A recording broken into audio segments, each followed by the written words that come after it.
Allahi wa barakatuh. Sister, how are you? Alhamdulillah, how are you? Wa alaikum salam wa rahmatullahi wa barakatuh. Alhamdulillah. Today we have Sister Rosaline Batul. So, Sister, if you could just introduce yourself, tell us a little bit about what you do. Okay, Alhamdulillah, Bismillah. So I am a transformational expert, and I help coaches, healers, and therapists um, recover from trauma without years of therapy to make more money in their business. And I'm Alhamdulillah. also a mother of three. I run a five-figure business, and I'm a Niqabi, and I live up north. That's about it. Alhamdulillah. Alhamdulillah. That's really, mashallah, interesting. So, Yeah. before I go into what a transformational expert is, before you enlighten us about that, can you just give us a little background of how you started to wear the niqab, like even just like generally, like what made you wear the niqab as a Muslim, and was you always Muslim, or like have you become Muslim? How did that go, and what's your family background a little bit? Okay, so basically my family are Persian Polynesian, so my family are mainly Arab, but my Mhm. father's side goes into the Polynesian side. I Mhm. didn't grow up Muslim. My mom, we actually hated Muslims. I don't like saying that, but we did. I got bullied a lot by Muslim school kids in school, so I grew up disliking Islam. I really didn't like Muslims, and I never understood why women covered. But my mom, she was raised a Muslim but Shia. So she used to tell me that, oh, women cover because the men force them to, because she was forced to wear hijab when she was a kid. So when she left my father, she just disowned the religion, and we went from Christianity to atheism to Jehovah's Witness. We went through a lot of religions. And then I started modeling, and I thought that was my freedom, but I was never happy. And then I went to university, and I came across some Muslim girls. This is a funny story. So these Muslim girls came up to me and they were like, "Are you Muslim?" I was like, "Yes, I am Muslim." Because I was so scared of Mashallah. them, because I thought they would bully me. So I was like, "Yeah, I'm Muslim, yeah." And they were like, "Okay, come, you should come over for dinner. We'll have a great time." So I went over for dinner, and then I asked them like, "Why do you cover?" And they were like, I was like, why do you let your fathers or your brothers force you to wear the hijab? And they were like, we don't do it for our fathers or our brothers or the men in our family. We do it for God. Like, we do it for Allah. And I was like, oh, okay.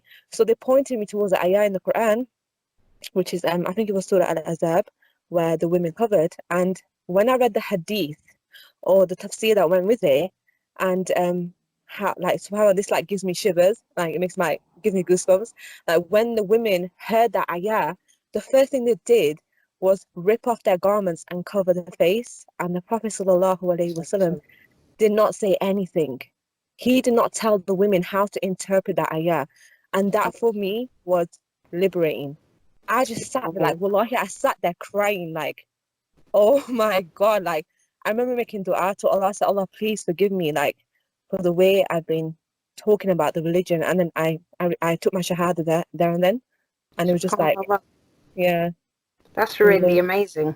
yeah, It's really, really amazing because I think like being a revert as well, one of the most difficult things for a lot of reverts is actually covering, because yeah, it's a big like step. Like it's one thing that you believe in Islam and stuff like that, but just to change how you look, how you dress, especially like if you're used to, you said you've been a model as well, so it was yeah, obviously you be somebody that's used to not wearing much clothes maybe, and dressing exactly. up very stylishly and stuff like that, when Hmm. you're very conscious about how you look and looking attractive and looking beautiful. This is one of the main things, like a lot of sisters when they come into Islam, it's just like, oh, do I really have to wear a headscarf? Or like maybe they're practicing and everything, they pray, but the headscarf is something that they find really difficult because they don't want people, especially even their families, to look at them in a different way and think Yeah, that they don't have like a daughter anymore or a sister anymore. They feel like, oh, you've changed too much. So that's one of the things that is, it causes, it's a quite reluctant, a lot of sisters find it quite reluctant to do. yeah. Yeah, That, subhanallah, that's really that happened amazing. to me. That happened to me though. Like, what you mentioned about being disowned from your family. My mom Mm. disowned me for like a whole year when I wore niqab. She disowned me. Subhanallah. She said to me that I don't, like, you're not my daughter anymore, because she was used to seeing me like modeling. I used to do Yeah. catwalk modeling. I used to do a lot of like, magazine photo shoots. And she was used to seeing her daughter always dressed up and looking nice. So she was like, Mm. you're wearing this thing on your face and like you look hideous. You look like a black bin liner.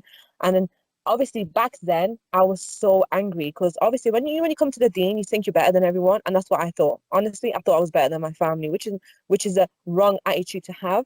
So that's why me and her clashed. I was like, oh, I'm better than her, and like because I'm a Muslim now, I felt so great, and obviously that was a wrong attitude to have. So when she disowned me, I took a step back and I was like, you know what? Let me just show her through my actions like I've changed, because I was like when I was growing up, I was very angry. I was always getting into fights. I was always like hanging out with the wrong girls, the wrong people. I used to hang out with a lot of boys. So my mom saw how much I changed, and she was like, wow, this religion has really changed you. And alhamdulillah, she took a shahada like 3 years later. Alhamdulillah. Alhamdulillah. Because of the way I Alhamdulillah. was towards her, I was always very kind towards her, I was Mm, respectful. When she used to like tell me about Islam, I was like, you know what, mom, you have your opinion and you have a right to it. And I used to leave it as that.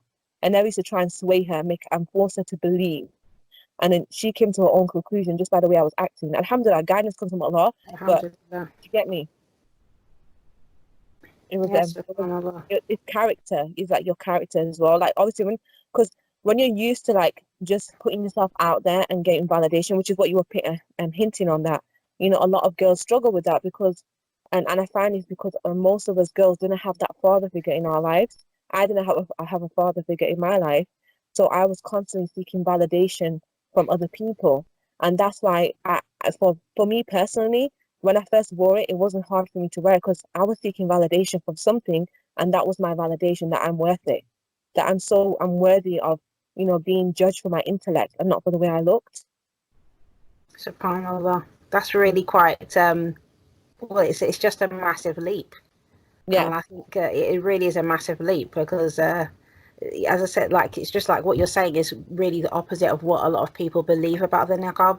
You know, mm, thinking that, especially you yourself, you went from believing that a woman is forced to dress like that, from believing that yeah, that was your complete rights to dress like that. exactly. And it was so liberating. I can't like, and so many like non-Muslims come to me and say, "Are you forced to wear that?" I'm like, "No, I'm an ex-model. I know what it's like to be judged by men." And in the modeling world, there's only men that are judging you. They are telling you how to dress. They are telling you how to look. The magazines, the editors are men. They're not women. So it's the men that are telling women how to look, and we have been given this false perception of beauty that is according to how the men want it. So when I tell non-Muslims that I went from that to this, and I found freedom in it, they realize that wow, like she's telling the truth because she's been there. I've been down that road of like seeking validation from the looks and the likes. Well, obviously back then there's no social media, but still getting the looks and the opinions and like being told you're beautiful. That was my validation back then. But now my validation is being judged by my intellect. And obviously I validate myself. I love myself. But just being judged by my intellect and what I have to say is so much more liberating than being judged by the way you look. Yeah, subhanallah. So it's all about like having that self-love, and I think that that's one of the challenges that you face when Yeah, as a Muslim woman, like you have to focus on that. I think that there's a lot of sisters who do wear hijab and niqab. They're covering themselves, but they still haven't complete self-love. They don't really love themselves, so right. they're maybe struggling in their life with other issues and things like that. So I want to ask you about this transformational coaching that you do, Yeah, because you do help women with these kind of issues as well. You give them advice and coaching. yeah. You could talk a little bit about that. So yeah, basically what I do is every issue that you have, from depression to anxiety to even the fear of success, is all rooted in a trauma. So I've been studying mindset since the age of 13. Alhamdulillah, my mom used to get me to read books about mindset and about millionaires and billionaires. So I've been raised with that mindset. And one thing that everything has, every symptom, but everything that's like a depression and anxiety, that's an underlying symptom of trauma. So when I speak to sisters who are struggling with their self-worth and their self-confidence, when you take it back to childhood, they never felt good enough. So they carry on that belief into their adult lives, and they're constantly trying to seek validation, trying to fix people, getting into abusive relationships, having toxic friendships because they have that belief that they're not good enough, which started from between the ages of 1 to 8. So we form those beliefs according to what we hear from our parents, from our caregivers. If you were bullied in school, you're going to have an even deeper belief that you're not good enough. So what I do in my sessions is I help these women to release that belief and change it to I am enough, and change those meanings that they've held around those certain events from childhood, and help them change the meaning by helping them understand that this is, you may have gone through that, but it's not you. It's not who you are. You are enough and you deserve more in life. You deserve to be happy. You deserve to be loved. And alhamdulillah, after one session with me, most of my clients feel better. The anxiety has gone, the depression has gone, the trauma, the pain from the trauma has gone. So yeah, that's basically the Alhamdulillah. nutshell. So I suppose you know, it's quite amazing work that you do, and obviously it's a process Alhamdulillah, yeah. that people have to, like, you know, go through these things. And by you pointing out, you know, it's just like they say, you one of the first steps to recovery is realizing that you've got a problem, isn't it? Exactly. Yes, because a lot of us are in denial. We Mm. are in denial and we're blaming people and we refuse to take responsibility for our own healing. Look, you have a right to hurt, but you have no right to keep hurting yourself. And that's why I keep telling people that you have a right to hurt. Someone could have abused you like me. I was sexually abused as a child. And I tell this a lot to people for them to realize that it happens. And I know brothers, I know men who have been sexually abused and they're too afraid to speak out. But then when you hear another Muslim person saying it, it helps other people think, oh, I went through that.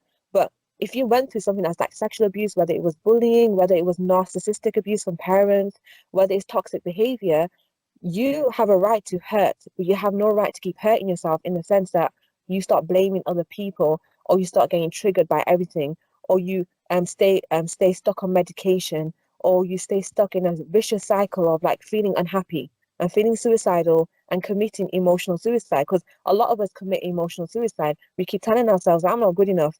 I'm not good enough for money. I'm not good enough to be happy. I'm not good enough to feel beautiful. We keep committing emotional suicide, and you have no right to do that because you as a human being should be thriving.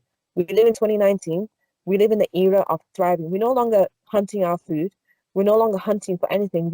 Everything is at our fingertips. Alhamdulillah, Allah has made it easy for us. So we should be thriving. So if you have gone through trauma and pain, you have to like recognize that and get help. So that's why I say to like on my Instagram feed, on my Facebook, I'm always telling people that you need to recognize the triggers and realize that when you are going through something, when you are attracting people into your life who are toxic, that means is that there's something going on inside of you that you need to heal. SubhanAllah. So yeah, it's like when you were saying this, it just reminded me of, like, even, you know, in our religion, you know, we're warned about the whispers of the shaitan. Yeah, And like what the things that you think, we're not punished for our thoughts, but the yeah, reality is when you keep thinking something and you allow these thoughts to become words, and then allow those words to even become actions, you know. So yeah, it's important to try to get rid of these kind of negative thoughts from the beginning when they first come into your mind. You know, say "A'udhu billahi minash shaitanir rajim" and these things. Try to get these kind of thoughts from your mind and not listen to them, because this mhm, is one of the things that even Iblis on the day of judgment, you know, when people try to blame him for their actions, he's going to say, well, I didn't force you to do anything. I exactly, suggested to you and you decided to do it, you know. So exactly. it comes down to, you know, self-worth as well. Obviously, if we don't love ourselves, then we can't really love other people. Right, it's true. And it's like, I always use that ayah in the Quran where Allah says, good men are for good women and bad men are for bad women, in the sense that you attract who you are. You attract, and our environment mirrors our internal world. So if you are around toxic people, you have to look at yourself and think, where am I being toxic in my life? Where have I got hidden traumas? Where have I got unhealed wounds? And how can I fix that? Because I promise you that I've been doing this work for like 4 years now properly. And alhamdulillah, since I healed those wounds of abuse, of bullying, of like seeing domestic violence when I was a kid, when I healed those wounds, I stopped attracting toxic people into my life. I don't have toxic friends in my life. I recognize the signs straight away. I no longer try and fix people, which is what I find a lot of women do, that when they don't feel validated within, they become codependent and they start trying to fix people and people please until they burn out. And one way that women do this is with their husbands. They try and make Mm, their husbands their God to the point that they burn out. They are yeah. completely burnt out. They feel underappreciated. They don't feel loved because it never came from themselves. You have to love yourself first. You have to know who you are before you can take anyone else on. You have to love yourself. Your cup has to be full before anyone else can take from it. And a lot of us are struggling with that because we don't know how to love ourselves because we were never taught how to. We were never taught in school how to love ourselves.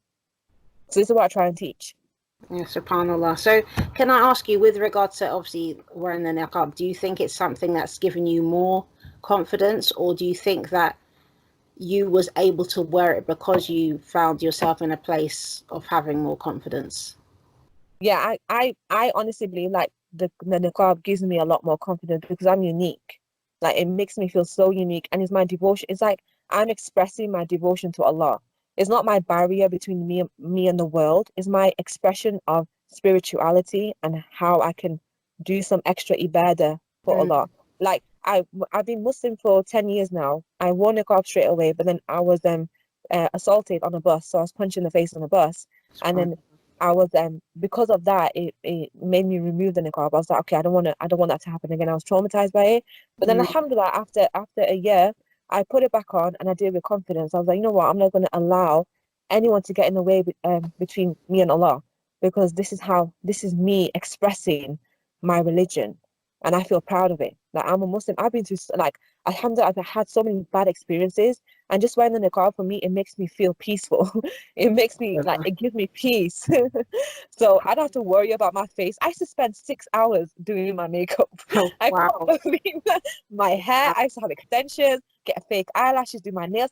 I do not know how I had time for that. It used to take me 6 hours to leave the house. Like I used to work 3 jobs. I had to wake up at 5 o'clock in the morning just to get my face right. And Wow. now I literally put my niqab on, walk out the door 2 seconds. It's just like, Yeah. you get me? Don't have to worry about my hair. Don't have to worry about my face. I could have pimples all over my face. No one's gonna know. I could have like a cold sore on my lip. No one's gonna know. And for me, it gives me confidence. Like, wow, I'm being judged by the way by the way I talk and by my energy, like how I put myself across. Like I feel myself that gives me the power. Like in the sense that I have control over how people view me because Mm. people aren't judging me by the way I look anymore. People aren't judging me because I have nice eyelashes or I have nice eyebrows. Like, you know how we go through Instagram and we're constantly looking at like there's girls on there who look nice and you think, oh, well, alhamdulillah, I don't have to be judged for that anymore. I can just be judged for the way I speak and for my intellect. Yes.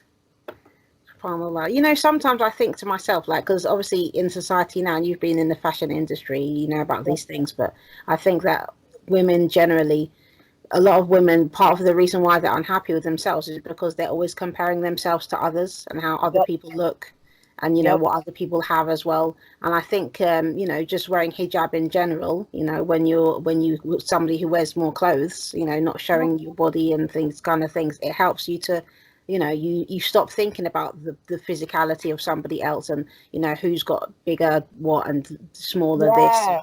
these Right. kind of things. Like even the relationships between women, as especially as Muslim women, like your relationship isn't based on those things Right. because you think Exactly.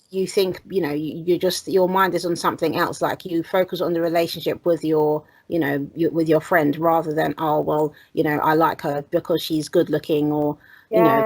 if It's not by me superficial. spending more time with this woman, like because she looks nice, then maybe I'm gonna get more attention or something like that. Because I think in society we have that, like especially when I was in college, one of the things, like as a black girl, I used to get judged a lot by other black people because I wouldn't dress or behave maybe as other black people behaved. So people used to think that, oh, like, look how she behaves, and and I hang on with different types of crowds. I didn't care the color of anybody's skin. I hang around with anybody. So people that when I used to talk to my black friends, they'll be like, oh yeah, everybody thinks you're a bounty because, like, how you dress in and stuff like that. And but and then when they would when I would meet up with their friends, so their other black friends, they would be really surprised, like by, like, the way I talk and how I act, because I seem just like a regular black person for them.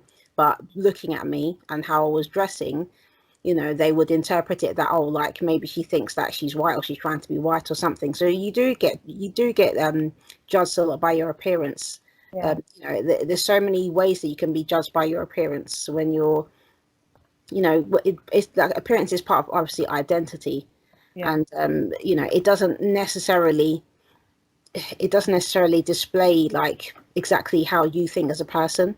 I think Mhm. sometimes it's just like, for example, somebody who's got a lot of tattoos, you Yeah. know, sometimes people who see somebody, well, like maybe they've got tattoos on their face or something like that, might think, oh, like that person's really scary, or they're a thug, or they're a criminal or something. But they could be like a really intellectual person, and you Exactly. know, it's like there's stereotypes that are acquainted with dressing a certain way. And obviously as Muslim women we experience that a lot, because Yeah. wearing hijab and especially the niqab, we're seen as people who are, you know, oppressed, because why Yeah. would anybody want to dress like that? That's not fashionable, is it?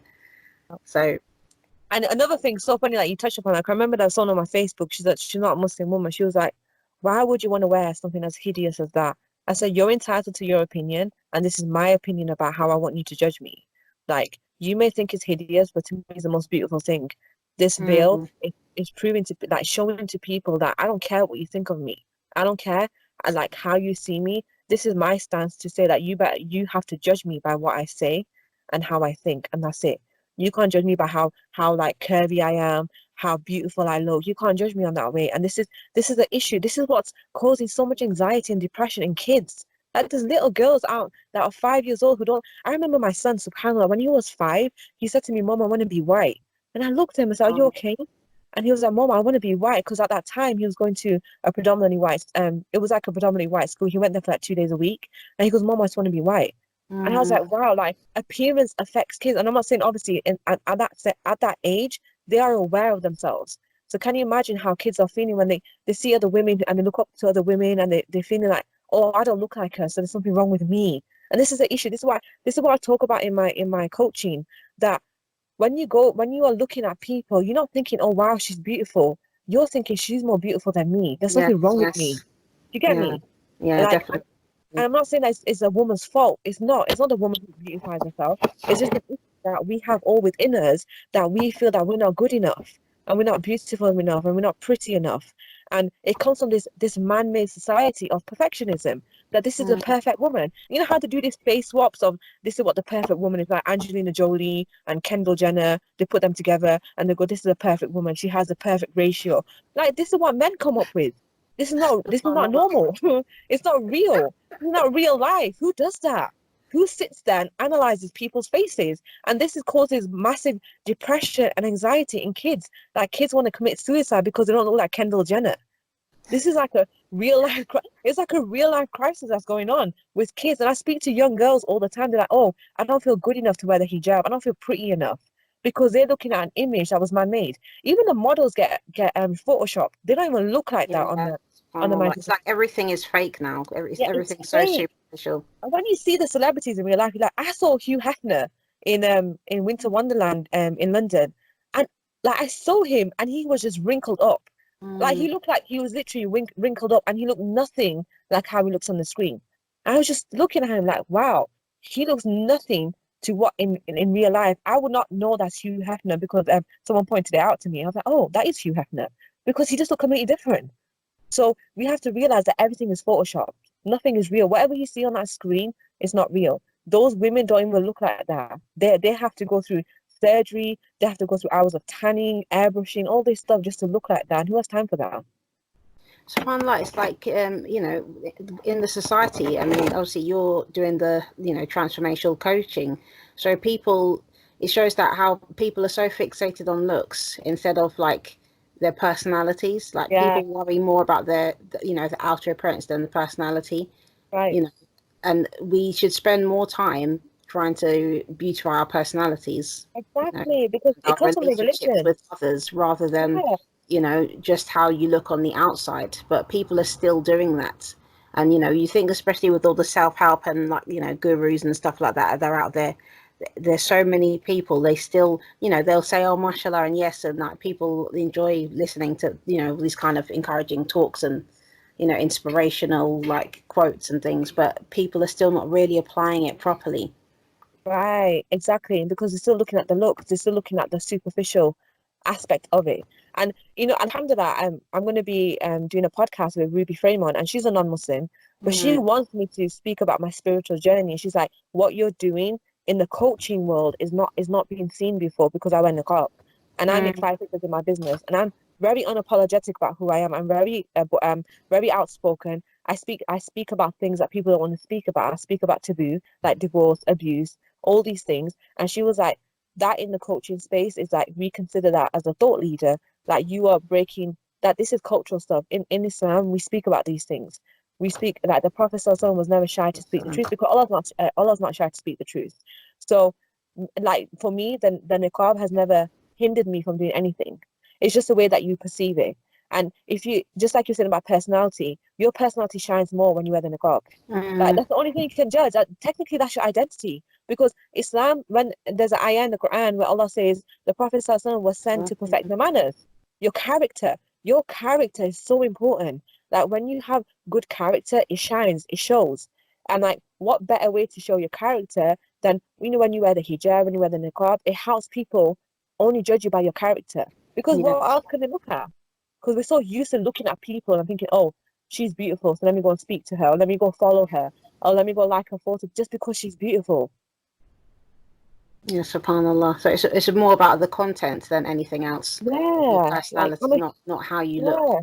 And I'm a human subhanallah, being. Yeah. just going to back to what you mentioned about the taboos, subjects and things like that. I think this is one of the problems that we face as Muslims, because there's a lot of our cultures which you can't talk about things like sex and Right. like when things like puberty and stuff like that. A lot of parents don't actually discuss these things with their children. So can Right. you imagine like how like traumatized the child must be that if they've been like abused or something like that. I met a sister, subhanallah, she openly like talked about how she was sexually abused by her uncle, yeah, and her own mother like basically just told her that she should just forget about it and not say anything. I mean, can you imagine? And this is like, and I don't know how the sister, like, mashallah, she seemed very strong, like, but she was very open and she wanted to like talk about this kind of things. But these things are happening to people, and everybody thinks, oh yeah, we have to keep quiet about it, but it's not part of our religion to It's like not not talk about these exactly things. right. In Islam, these kind of things, we need to talk about them. They should be out, and people like that who do stuff like that, they should be outed, not protected and covered up and like, oh, because she said that when she goes to, for example, to family events, the uncle's there, you So know and like she faces anxiety. She's obviously, it's a family event, a wedding or whatever, and she everybody's expected to go, and when she does go, then and she sees the uncle, she starts having panic attacks because she's having anxiety, because obviously it's just trauma that she's lived through. But he's still accepted in the family, and she was the one who was shamed, for like talking about it. Anytime like she wants to like bring it out or something like that, she's shamed, and oh yeah, what did you do, and it must be your fault, and this kind of ridiculous accusations, this victim shaming. subhanAllah. And it's so funny you say that. When I was working in Saudi, I was sexually assaulted. I was literally like, Ah, so I was sexually assaulted, yeah. And the first thing that they asked me, were you wearing hijab? Well, I was wearing a ah, niqab. I was covered from head to toe, mate. But subhanallah. that doesn't give the excuse. And this is what it is. We have to brush that under the carpet. But this is the reason why so many kids are being abused, because the kids don't even know in the beginning. They say the studies have Yeah, shown that people who have been abused don't realize until like the age of they've been 21. abused. Yeah, exactly. Yeah. Until like the age is like a certain age that they hear, and they're like, oh my God, I was abused. And this is the reason why, because we're not talking about it. We're not telling people what the signs are. We're not Mm, showing people that you can heal from it. You can overcome any trauma. We're just told, brush it under the carpet, don't speak about it. And that's traumatizing. And the fact that we victim shame, like the Prophet ﷺ never victim shame. yeah, He of course. he was like he never victim shame. And I don't know where we get this from. There's some culture obviously that It's terrible, is yeah, because it yeah. doesn't make any sense, because I remember there's even a hadith that it talks about, I can't remember which female companion it was, but she was a young girl, and Mm. basically she was with the Prophet Sallallahu Alaihi Wasallam. They was traveling, there was like a group of people traveling, and she was riding her horse, and basically she must have just had her period for the first time, yeah, and the Prophet ﷺ, he just by the way she kind of started acting like a bit shy and stuff, he could tell that yes, something must have happened. So he asked her like, have you started your period, basically? And it's just like, I thought to myself, like when I was reading this hadith, I thought to myself, like, how many girls, Muslim girls today, can even like talk to their own fathers I like know. that to say that they're on their period? Like Subhanallah. how And many of them? And yeah, and this this is is the Prophet was issue. not this girl's father. Do you know what I mean? He wasn't her Yeah. father, and they were traveling. But and the way he dealt with it, he made her feel so comfortable. Like he made sure she didn't feel ashamed that she started her period. He just told her to go and like get herself cleaned up, and then he even gave her a gift afterwards. Do you know what I mean? Oh, Just so she wouldn't feel uncomfortable that and embarrassed that that she started her period while they was traveling, because this is something natural. And Yeah, yet women are made to feel like, oh, you know, you're dirty, you're dirty now thank because you got you. period or something like that. Right. It's just not, it doesn't make any sense. And that, that comes from I remember like when I studied Christianity, that comes from like Christianity that women are dead. I think it's Judaism as well. I don't know if it's at the Torah, but there's part of those two cultures that collide when it comes to women, that women are seen as dirty on their periods. And I think we're Mm. just being colonized.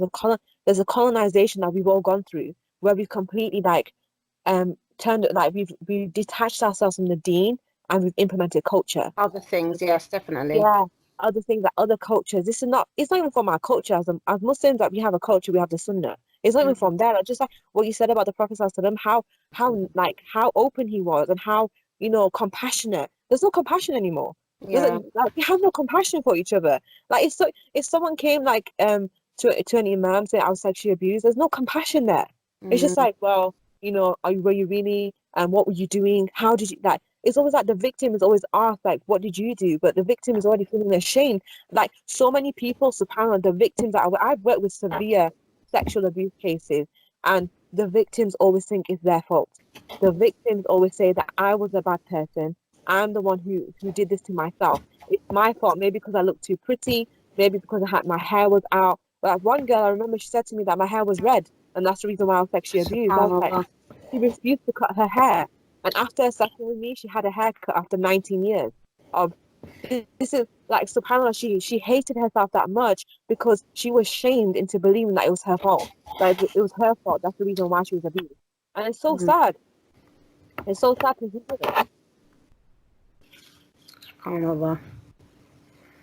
So another thing I would like to, oh, mashallah, this is such a big topic, but I It's a want deep to topic. talk.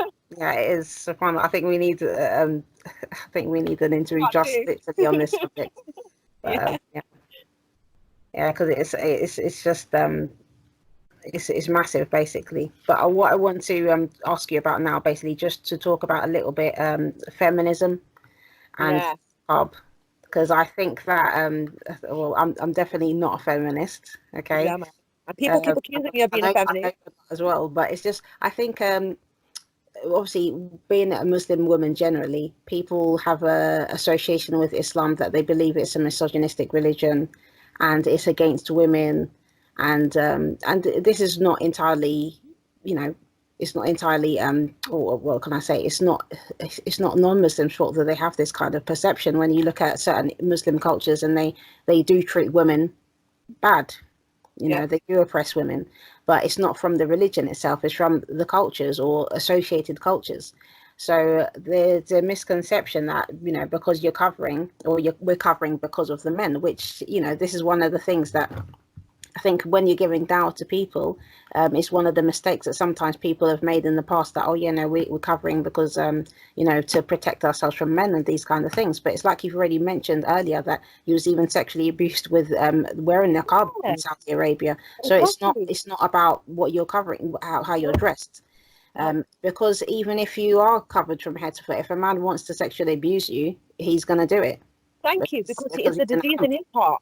you know. Allah says in the Quran, which is what I love about this deen, yeah. Yeah. So many ayahs were revealed for the women. Look at Aisha radiallahu anha when she was slandered. The ayah was Yeah. revealed for her to protect her. Allah was on her side. Just like Mughira, when his wife left him and the Prophet ﷺ, I forgot what his wife's name is. The Prophet ﷺ asked her, are you gonna, like, the poor guy, you left him and he's crying for you. And she was like, are you commanding me to stay with this man when I don't want to? And she Yeah. made dua. She goes, I'm gonna make dua over and over again until Allah reveals to me what I have to do in the situation. And then Allah revealed the ayah for her. And even Zainab, when Zainab wanted to get divorced from Zayd because she wasn't happy, that was allowed. Do you understand? Like, and the Sahaba used to say it's as if the Quran was revealed for the women. They used to think that that the women had so much protection. They went Exactly. And look at the difference in opinion now. Look at the yeah, difference in opinion now, because at that time people could see that actually this is liberating women and it's giving yeah, them the right to do so many things. But now people, you know, the Muslims especially, they look at it as if to say, oh, it's all in favor of the men, you know. But it's they not. You don't know seem what? to realize, It's even in the not.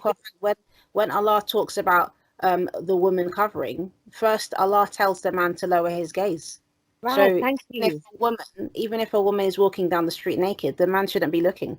You're not supposed Exactly. to be looking. You know, it was after Allah told the man to lower his gaze, then he told the woman that she should cover herself. So Exactly. why is it that, you know, it's all we always look at it from the other way? Oh, woman, you're supposed to wear your hijab. Yes, we're supposed to wear the hijab, but you should be lowering your gaze. You're supposed to Exactly. lower And your gaze first. it reminds me of the hadith where the Prophet ﷺ, where a man was looking at a woman and he turned the man's face away. He didn't go to the woman, go cover yourself. He didn't Yeah, go and like make her feel bad about, because she's a victim in that situation. The man is looking at her. She's probably covered. She probably wasn't wearing a niqab, but he turned the man's face away. And this is the I issue with remember that hadith, and yeah, especially the guy, the Sahaba that that the Prophet ﷺ turned his head. He yeah. said that the Prophet grabbed his head and turned it. He thought his neck would break. I remember You laughing see at that? that. You know So the you Prophet, can imagine. yeah. And one thing I love when I read about the Prophet ﷺ and the seerah, he was an advocate for women. And no Definitely. one sees that. And people think that and this is what, you know what I find, that so many men, especially the Muslim men, use the examples of the Sahabas and the Imams that came after to justify Mm, their like the way that they are. But they're not using the Prophet ﷺ as the guidance and no. the role model. They're using, like, you know, Umar ibn Khattab, he was granted Jannah. He was a great man. He had his personality, but we should be following the Prophet ﷺ. Does that make sense? But Yeah. people look for other things to justify their actions. The Prophet ﷺ, look at the way he was with women. He never hit a woman. He never shamed a woman. He never made a woman feel bad about herself. He encouraged women to come out and pray, you know, for Eid. Mhm. He made sure that the women felt, he even gave like a day for the women to learn the deen. Yep. And it's like, us women are so shamed. And it's like, given the context, before Islam came, women were just seen as disposable goods. And that's how it's gone back to now. We are just seen as disposable goods. Before Islam came, women were just, you know, they were seen as, you know, just like some piece of meat to sleep with, and that's it. Men used to abuse the women. They could do whatever they wanted with the women, and women were seen as nothing.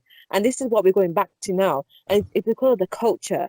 The culture, we have a culture that women should not be seen or heard. That doesn't come from Islam. That comes from No. like other religions. That comes from Yep. different cultures. That does not come from Islam. I have read the Quran. When I read it, when I reverted, nowhere did I see in the Quran where Allah says women go hide in your house. Actually, Allah says in the Quran, women mind how you speak, because a man has a disease in his heart. He's telling Mm, the women, men have a disease in their heart. Do you see that? yeah. Allah knows how he's Exactly. created. Not the women who have a disease in Yes, their voice. thank you. It's the man. The responsibility falls on the man, because Allah says the man has a disease in his heart. And when you hear these men like, you know, puffing their chest out, telling women you need to go at home, you need to stay at home and cover yourselves, that you have that disease in your heart, not the women. It's not the women who are the issue here. Yes, we are all responsible for ourselves. Of course we are. I'm responsible for how I act. I'm responsible for the way I dress, but it's not to excuse your responsibility. And you can't Exactly. use that as an excuse to say, oh, well, because you're dressed like that, I'm just gonna, shut you down and victim shame you. No. And that's what's happening right now, unfortunately. SubhanAllah. Because the reality is, I mean, if we focus on the wrong things, this is how I think a lot of young girls now, they're misinterpreting the religion. They see it as Yeah. something oppressive and they don't understand it. Because I find in like with, you know, just from people that I know raising daughters, especially, they worry so much about their daughters if they're going to be wearing hijab and covering and, you know, not having boyfriends and these kind of things. But when it comes to their sons, they don't even think Yeah. about them. They So don't think about what the sons are doing at all. whatever. You know, And they, it's like the sons, they're just there. And, you know, if the son does one good thing, maybe he, you know, for the first time in the week, he put his rubbish in the bin, you know, at home, then, oh, mashallah, my son's such a good guy. You know, he's so brilliant. He's such a good son. right, His daughter, you complain about the daughter, you give her a hard time, you put pressure on her. Nothing she does is good enough. Nothing she does is right. You know, right. And that's what builds that belief that I'm not good enough. And that's why the girls go out there looking for attention from everyone yeah, else. I know, because you know what? Some people might get triggered when I say these things, because I've been there. I only ever speak from experience. When I talk about things, it's because I've been there. I had no father, and I was looking for a father figure in my life. And I was doing that by getting validation from men. And I speak to, I get hundreds of DMs in my Instagram of girls who say to me, I'm struggling to wear the hijab. I want to wear it, but I want to take it off. I don't know why. There's other women say that, I just don't want to pray anymore. I can't deal with this. Like, people telling me that I'm not Muslim, or that they're victim shaming me. There's so many girls who are going through this. And it's because we have been taught the wrong aspect of the deen. We've been like, mhm, it's been misconstrued. And like, no one talks about these things. And you know what it is? It's like when people see a Muslim, instantly think, oh, that person's perfect. So whatever they say is gold. Does that make sense? Yeah, Especially when yeah, they're higher up. People that, oh, he's perfect. He can't say anything wrong because he studied for 20 years. He's, like a person of knowledge. And like when the person is speaking about the women is in a very disrespectful manner. And people are accepting that. exactly. And People are I've seen accepting it. yeah, and I've seen it so many times. People are accepting it. And this is the issue. Like, people are accepting the girls being feeling like they don't belong. As human beings, we have three needs: to belong, to connect, and to feel good enough, to feel loved. And when you Mm, don't feel like you belong, because Allah says in the Quran, He's created us in tribes, meaning we all belong to someone. We belong yeah, to someone. And when you don't feel like you belong, you will start finding ways to connect to looking someone. for ways. Yeah, Yeah. People turn to drugs. You know how many sisters are in my inbox telling me that they drink, they're having committing intercourse with other mm, men outside of marriage. This is happening. It's real life issues, and no one's talking about it because we're trying to hide it. Say no, we're Muslims. Just hide it. No, we yeah. can't because Everything hidden, but everything on the yeah, outside. We it's all focus on the perfect. outside as long as it looks Yeah, good on the outside. And making it's it wrong. go. I think another issue I think with the hijab in particular, generally, is when you connect it to, because of a man. Okay, I'm doing this because of a man. Then Yeah, when things like, for example, especially I've seen this with women many times, it happens a lot with the revert sisters as well. So for example, somebody becomes a Muslim, they start wearing hijab, and like, they get married straight away. They haven't yeah, really learned much about the religion. And then what happens a lot of the time, especially if people are in you know, in mixed culture, marriages, where yeah, maybe the husband, he's from, a family, like a Muslim family, he's, being raised as a Muslim, Arab or Asian or whatever. A lot of the time, he tries to put that culture on his wife, basically. yeah. So try Exactly. to make her into, how his mum is, or how, he was raised, and how he's seen the women in his culture, even though he believes that he's very open-minded. And obviously he thinks he's open-minded automatically because he hasn't married a woman from his culture, so he automatically thinks he's more open-minded. But at the same time, he will try to force his way of understanding of women from what he knows onto the new wife. Yeah. Right. And then sometimes it becomes so overwhelming for her. Yeah, She doesn't understand why I'm not, well, for example, I'm not Sudanese. Why is he trying to make me do what Sudanese women do? exactly. And it's not, and there's a confusion there, because I think a lot of sisters, what happened, they become confused because they haven't taken time to learn about Islam properly for Right. themselves. So when they get, like, when this other culture gets pushed on top of them, they believe that, oh well, this must be what Islam is, because, oh, he's Muslim, he's from a Muslim family, and they're all saying the same things. They're all saying that I should do this and I should do that. So if they don't take time to really learn about Islam for themselves, often if they get overwhelmed, eventually the marriage breaks down. And what Yeah. happens? The hijab comes off, a abaya Mhm. comes off, the religion is, finished, everything. She Right. completely cuts herself off from, everything. And it's just like, this is why women need to be educated properly, especially in Right. your religion. Islam is not just a religion; it's a way of living. You need Exactly. to understand your way of living for yourself, not because of a man, not because he's told you that this is how he thinks you should be, and things like that. Even today, a sister sent me, I think, it was yesterday or the day before, she sent me a message asking me, how can she wear the niqab, because, her husband, like, doesn't want her to wear it. She's a revert. She wants to wear the niqab. And this is not the first time I've heard this. I've known many sisters, they've had the same issue, reverts and non-reverts. They'll ask me, oh, how can I wear the niqab? I really want to wear it, but my husband doesn't want me to wear it. So this is the opposite of what most people think. You know, people that women are covering, that you were forced into covering up, for example. Exactly.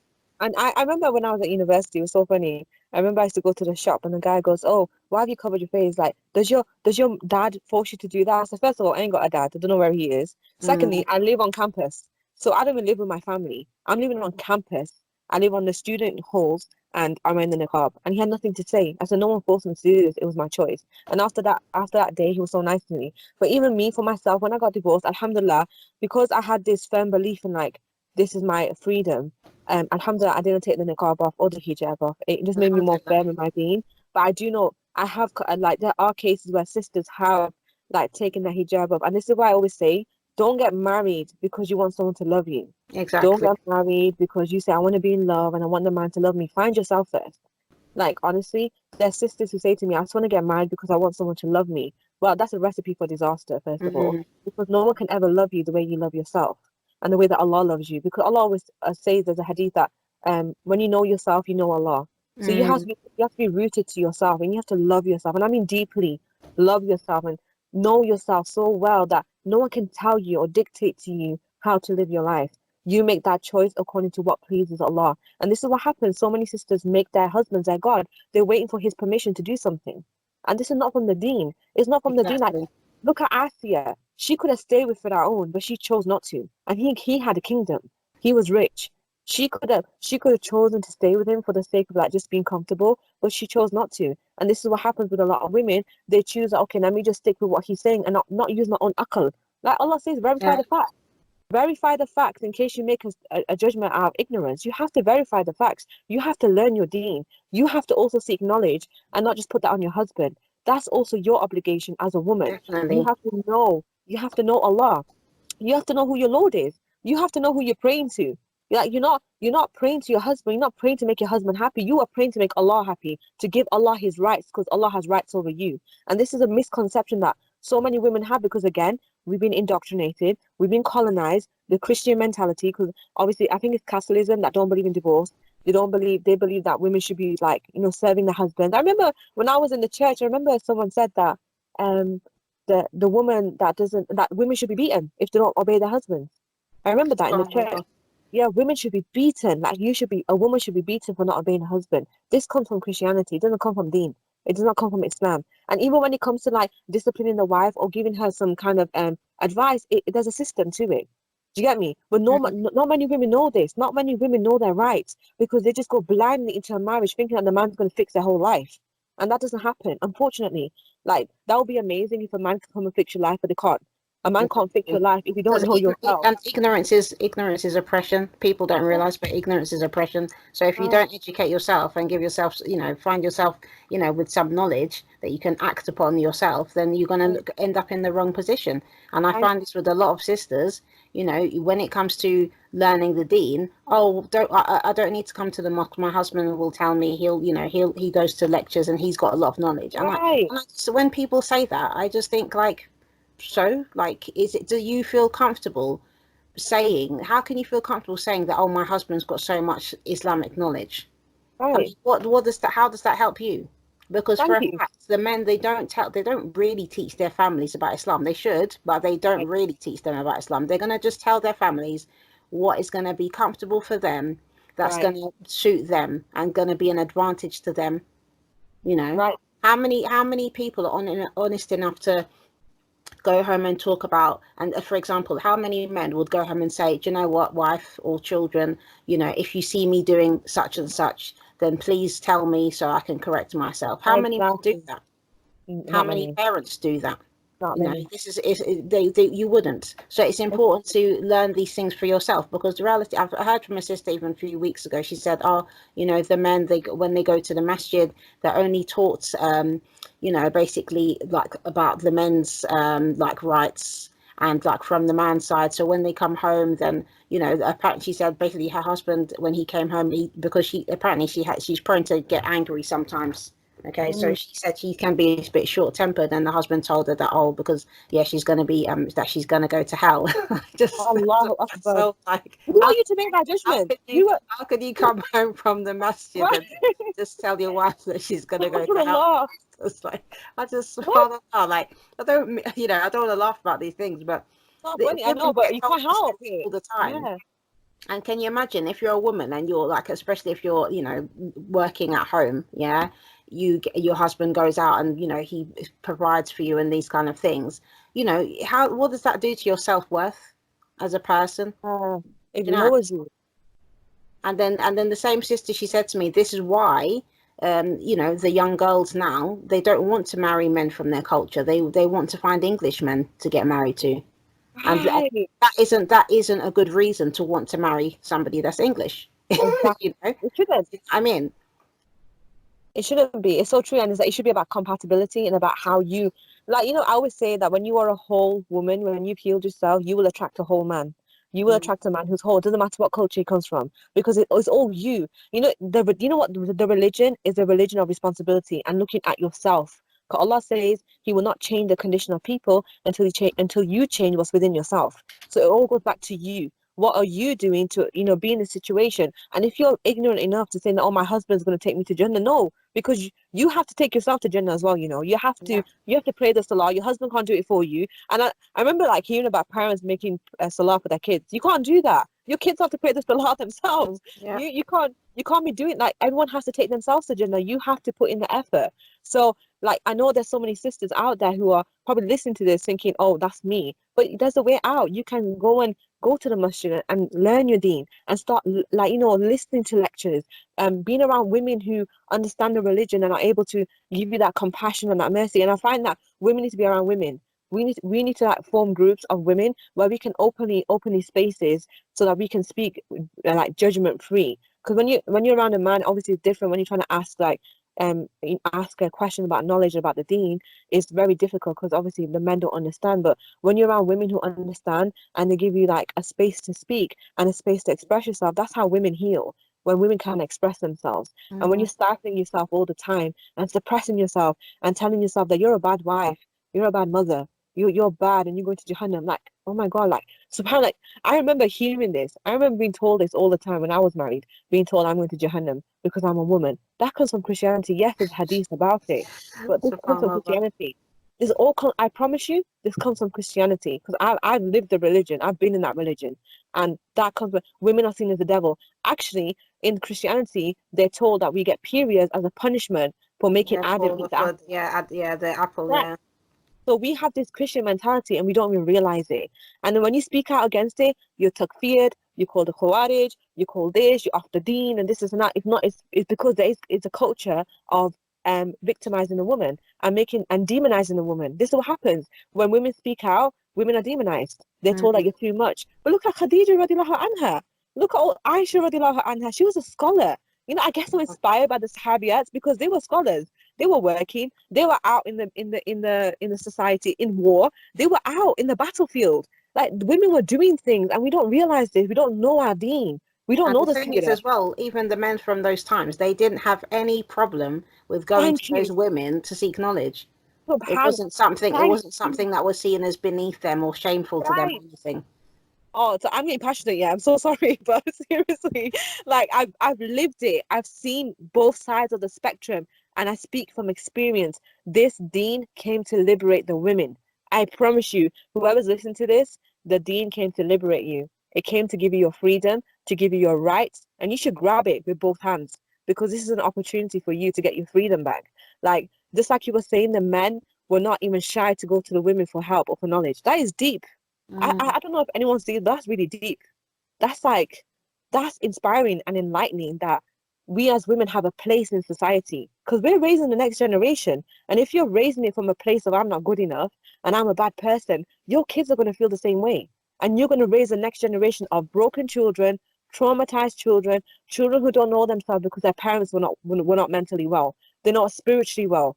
They were not spiritually connected to Allah. They were not connected to themselves. And that's raising the kids.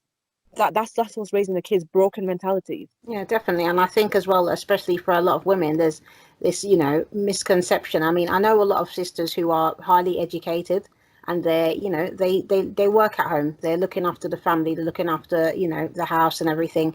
And some people might look and say, well, what's the point in, being a university graduate or having a PhD or master's and, you don't actually go out to work. There's a big point in it because you're somebody who's educated. You have educated mind. You understand how to seek knowledge. You understand Yeah, how to process it. You understand how to apply it practically in your daily life. And if yeah, you're raising a family, especially a young family, you can help and support those children properly to have healthy minds and the way right. that they thinking, the way that they grow, so they can see that you can be somebody who does stay at home and take care of family, but still be educated Thank because you. there's nothing wrong with that.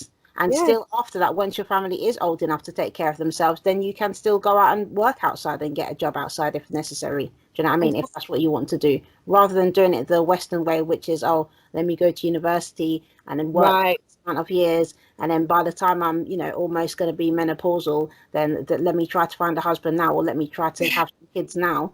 Exactly. And then you feel, and then there's problems because you're struggling to maybe conceive because Right. you've waited for till you're later in life. These are scientific facts that there's Right. no people might not like what I'm saying, but these are the facts. The reality is you Yeah. cannot change nature. I've Exactly. seen, and it's not that women can't have children when they're older, but from my experience and from what I've seen, just generally, even just looking around the world, the women who start having children at a younger age can have Mm. children for a longer period of time Right. without having to try to have a baby, if that Exactly. makes sense. Like, Yeah. for example, in my own family, I think my grandma, I think maybe her first child she might have had like when she was like 16 or so, but she gave birth to my dad when she was in her 40s. No You know way. what I mean? Wow, that's good. You know, This is I this get is like envious when I hear that. You know, when people have kids when they're 16, I would have loved to have babies when I'm 16, get married. You know, this is what I want for my kids as well. I want them to and know that marriage is healthy. exactly, this is the thing. That's what I've noticed. Like people who have people, and I've heard this from many people, that from back home, like Africa and even Asian countries.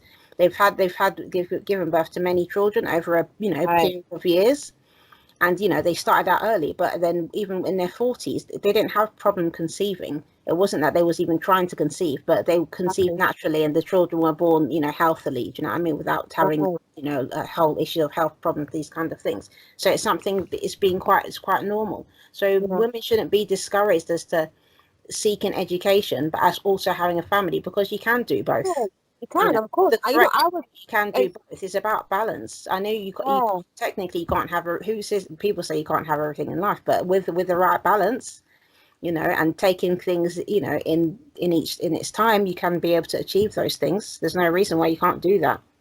it's true. And I want to touch up on that actually. When I had, when I got married, I was studying law. I was in my second year of university. I finished and I fell pregnant. Actually found out I was pregnant Alhamdulillah. on graduation day. So that was like a little present. And then I had my son and I went and did my Salta. And I went to Saudi I was Alhamdulillah. pregnant, 5 months pregnant, and I had my son. That didn't stop me. I've traveled the world with my kids. I'm telling you Alhamdulillah. now, if you feel like, kids stop you or you can't do both, you can totally have both worlds. You can travel, you can get an education and have kids and have a family. Like, take it from me, I've done it. Alhamdulillah, only by the will of Allah and the grace of Allah. But I've worked towards that. I was in college studying the Salta and it was hard. It was like teaching. You have to teach and you have to learn about grammar and all this stuff. And then I got a job afterwards and I took my kids abroad. So it's possible. It's all possible. You just have to train your mindset to look Of for the course, opportunity. Yeah. because I You have think to look I for the think most opportunity. people think of children as being um what do you make it, like it's just like your life has been put on hold. Basically, Right. It's you can't not. do anything because, oh yeah, you've got kids now, so you have to be responsible for them, therefore you can't go anywhere. There's, mashallah, there's a sister, well, it's a sister, a couple, Muslim couple, a sister and her husband. They're called Five Adventures. They're on Instagram as well, and I follow them. Yeah. Mashallah, Mashallah. amazing. Like, I love following them because, subhanallah, they go with their three children and they travel like literally everywhere. They go, like, it's called Five Adventures. It's just really amazing to like see Yeah. their journeys. They've got these kids, and when people say, oh, I can't travel because of the kids, it's just like, I look at them and I just think, like, are you okay? Like, it's not, you can't, it's not that you can't travel because of the kids. Because you made it a Travel problem. because of you don't want. Yeah. And You know, I traveled with my kids to Egypt and we had a great time in Egypt, right? My daughter was like 4 months old. And you know what's so funny? I gave birth to my third daughter, my third kid, and I'd passed my driving within 2, 3 weeks of her being born. It's all your mindset. It's the yeah. way you think. And it's the way that, right now, you know how people talk about the elections and we're doomed? No, we're not, because the world is a beautiful place. We have Mm, Allah. This world is beautiful. It's the way you see the world. You have to change your perspective. Honestly, you change your perspective about life and you start thinking in possibilities. You know what is so funny? I always say this: you are not that clever to think an impossible thought. You're not that clever. yeah, You're not that subhanallah. clever. You're not. You're not that clever to think an impossible thought, but you make things impossible for yourself because you keep thinking that you're that clever to make it impossible. That Allah just says be and it is. All you have to do is ask Him. And the reason why you haven't got the life that you want is because you haven't asked Allah. That's why. You haven't asked and you haven't received. When you go to Allah and you be very specific in your dua and say, I just want this. I want to travel. I want to educate. I want to, I want to have an education. I want to be whatever. I want a career. Allah will give it to you. And if it's not good for you, He will give you something better. And you have to believe in that. You have to see that, Islam is a religion about seeing the positive side about life. Always seeing the positive.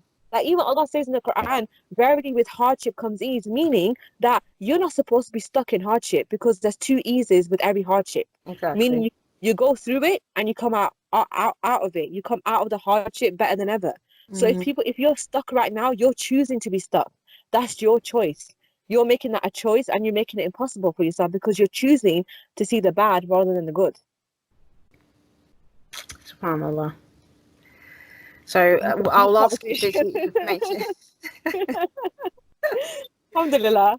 This is deep, I hope everyone's enjoying this. I really do hope. Yeah, and I'm very passionate about this, so I hope it's not putting people off thinking, oh my God, she's like, inshallah, I don't think so, inshallah. But I think also we've mentioned a lot of things. I mean, I have my little list of questions. I think we've pretty much covered most things, but yeah. You've mentioned travel just now, so just more on a more practical level of like wearing the niqab. Like, how do you find traveling with niqab and everything? Like, oh, I wore the niqab at airport. If they ask me to show my face, I'm like, yeah, female security, can you take me? They take me, I show my face, I laugh with them, and they let me go. It's just the way that you portray yourself. Like when I have a lot of positive energy around me, and I make sure that I exude positivity. So when I go to the airport, no one ever thinks of me as a threat. Like I have not had that issue at all. I had it in Egypt actually. I had that issue in Egypt. But that was a different case scenario. I think they misconstrued like why we were in Egypt. I was like, we just there for a holiday. But I've never had any issue in the UK with my niqab ever. I've been treated like royalty. Like one guy was like, yeah, let's go through. I was like, okay, cool. Like there's no issue because the way that you portray is the way you see the niqab. If you see it as because I know sisters, yeah, and this is like I heard this that some women wear the niqab because they don't feel like they're beautiful. So they wear the niqab to cover their face because they don't feel like they're beautiful. And this is a known fact. And there's a lot of women who do that. Now you're saying that, it's funny because I had this experience with a sister. And basically she doesn't wear the niqab. She's worn it sometimes, like, maybe to like events and things like that, but she doesn't wear it like, full time. And she said to me that, she said to me like kind of jokingly once, she's like, I think I should start wearing the niqab because, it will help me, it will stop me from getting too dark. Yeah, and that's Saudi, guys. Basically. Women in Saudi wear the niqab so that they don't turn brown. That is a known fact. And I've spoken to many Saudi women who do that. So it's funny that you're saying that because that's also what women do. I thought to myself, if you're wearing it for that reason, make sure you cover your eyes as well because it doesn't work very well. I remember when I was in New Zealand, I ended up getting a tan on my eyes, and when I took my makeup off, I looked ridiculous. My siblings was just laughing at me because I looked like a panda. You just like got tan around your eyes, and I was just thinking, oh, this is terrible. Like, how do I counter this? So, oh my gosh, can you imagine? Yeah, so I know so many and there's a way that you portray the niqab to yourself. Like and I know for a fact, and I know like people might not agree with me, but when I got punched on the bus, I know for a fact myself, I felt like I'm an issue. I felt like, oh, I'm a niqab, and people must be looking at me and thinking that I'm a bad person. And I'm not saying what the guy did to me is justified, it's not. But it's how I remember in that time, in that space, I felt like, oh, people are going to look at me in a weird way. That's how I was feeling about myself during that time. I was thinking, oh, like, is it an issue for me to be on this bus? Do I have a place here? I was doubting myself. But now when I'm out on the streets, people smile at me. People literally smile at me when they speak to me because of the way I present myself and the way I walk, how confident I look, the positive energy that I display. That people speak to me, non-Muslims speak to me, Muslims speak to me. It's like it's not a thing. It's just the way you perceive yourself, and it will reflect on your daily outgoing. So yeah, never been a problem for me at the airport. SubhanAllah.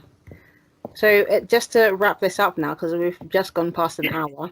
Okay, yeah. I know we can talk for a long time, but I'm going to ask you just one final question. Like, basically, what advice or encouragement would you give to any sisters who were thinking about wearing the niqab, or maybe they've taken it off because of a bad experience they had with their husband or ex-husband, or like just like you had a similar bad experience on the bus, for example, you faced abuse. What advice would you give? So I would say to reconnect with Allah and reconnect with yourself, and you will find out whether you want to wear the niqab again or if you don't. It's entirely your choice, but reconnect with yourself, because when you're disconnected from yourself, you start disconnecting yourself from the deen, and you start trying to. You may want to take your hijab off next. You may want to take, just like take everything off and just be like look like everyone else. So I would say to that person to reconnect with yourself, to find yourself again, and find like make istikhara, make dua to Allah to keep you firm in your deen, and you will know what to do after that. Allah will guide you to it. You just got to trust Allah and His signs. Alhamdulillah. Jazakallah khair, sister. Thank you for giving me your time and sharing your experiences and your knowledge with us. Jazakallah khair. Wayaki, and Jazakallah khair for having me on. Okay, assalamu alaikum. Wa alaikum salam.